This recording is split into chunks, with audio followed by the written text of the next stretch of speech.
Irisa singbo ahan makta government job explainer na ikong no kurum jari ngasi chu mayam gidamag yamna kanarba exam ga mari lenaba update ama pudun laksi SSC ki exam date hojik out oire exam date asi 9 September gi horoga 26 September fo gi manungda exam sing asi shift wise ta shift mari mari tawraga exam se kandap singani ko multiple shift orakani duna exam se normalize tawrakani hariba exam se gi damakta preparation tawriba candidate sing na math se kai degi prepare tawgani habda chu mayam da detail explanation tawjarage duga mayam SSC ki CGL hariba job asi highest paying salary oriba India manungda ख्वाइदगी नुंगाइबा ख्वाइदगी department नुंगाइबा मफमदा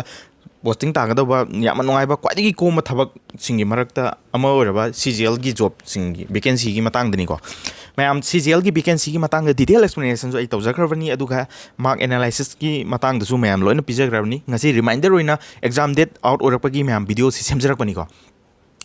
SSC की latest notification नि important notification सिदा ngasi थोकपा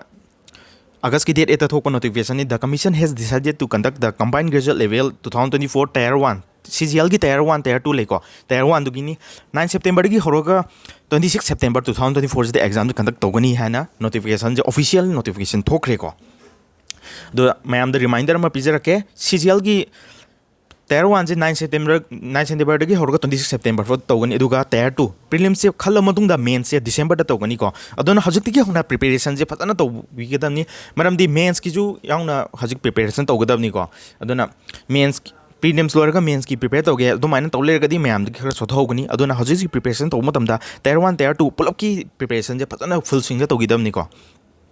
the mamangi cut off se mayam da habe reminder okay all other post ki general ki oina 150 cut off oki ko EWS ki 143 oki OBC ki 145.93 oki ko AC ki cut off si 126.68 oki ST ki 118.16 oki ko ex serviceman ki 100.29 oki hariba vacancy sing asi ki oina ni ko handakti AAO ki post yaugde ko junior statistical officer ki ju all other post ki cut off khar dori hen bani ko ado sida leriba cut off se atukamatik high oi ko hojikti ado cut off se high oi ne preparation se strategic naina mayam dagi khara tongana preparation tawdragadi CGL se crack tawba waraba thabak amadi oire ado handaki vacancy je 17727 mungki chang lising tara trade hen na vacancy je kaubane na mayam opportunity amadi leri ko mayam na thabak sigi damakta preparation tawba taragadi textbook yearly pass pro je lesson view textbook yearly pass pro live gi links ai description da hapsaramge rupees 527 da fangani mayam na apply ka banda sangaga T2M haba coach sin view aduga 12% gi discount je fang matungda sahi amagi yearly pass pro je lesson view aduga thabak ki preparation tawba matamda khwadigi kanaba platform ni ko sije do mayam CGL gi tier 1 amadi tier 2 gi mock testing sidagi thabi yagani textbook yearly pass pro da yauri se subject wise topic wise previous year question singi mock thage adudagi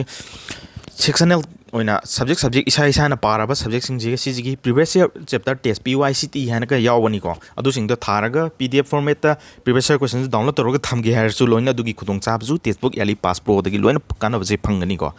ado any exam ki damak ta loina eligible oigani sigi amuk tang textbook yearly pass pro legi bjina mayam anoba thabak laga ju anoba thabak tugi dung accessible oigani ko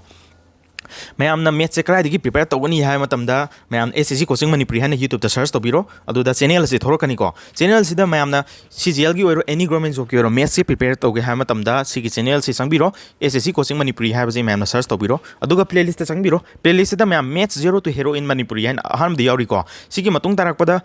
mayam sida math zero to hero in Manipuri sida complete ne ko hobudagi loipo yarokpani asida mayam na complete ta serial 9 ni yengbaje nungai targadi chapter wise in yengning bataragadi percentage in Manipuri profit and loss in Manipuri jodegi discount in Manipuri simple interest in Manipuri compound interest in Manipuri installment ratio in Manipuri proportion in Manipuri AJS in Manipuri partnership in Manipuri loina playlist macha kaina playlist loin tongana semkhre ko aduna mayam na yengning ba mayam na doubt leba chapter sing do khallaga dum yengbada mayam doubt sing loina clear to ngamgani any exam gi dam preparation to matamda channel si join tawro aduga channel si dagi mayam na kana ba lawraga thabak sing si loina correct tawno ba mayam pano hana minasi hajikti tawriba hot leba question style sing loina smart approach to loina tawgani question je type wise and loina khaidokani ko maram di exam da thengnarak tu je exam da koina question pa ba gi matam leite aduna hajikti gi hona question sing ase loina aware or ga sakhidomni exam da question attempt taw matam da question sing ase munna pa lebagi matam ka syam na fangde aduna question da hangi ba sing je karino pyramid je karino ha je si khatane bu khoina pa du se aduga yam thuna hot pangam na bu hona ga dabni aduna hojikti hongna khangba ngamnaba type wise ta loina discussion live class 9 pm da dum tawbani ko previous year question gi relevant loiba chana gadaba previous year question sing loina type makal du loina question attest tawgani ko smart class ki pdf sing loina smart pdf oina mayam do loina supply tawgani ko hariba SSC coaching Manipuri hariba YouTube channel se mayam subscribe toro aduga mayam channel asida mung thengnarasi ngasi gona di matang sida I video si tension jarage mayam anobu job ki update lak matam da mayam da matang sana information update sing pizrake mayam bu amuka hana khurumjari thank you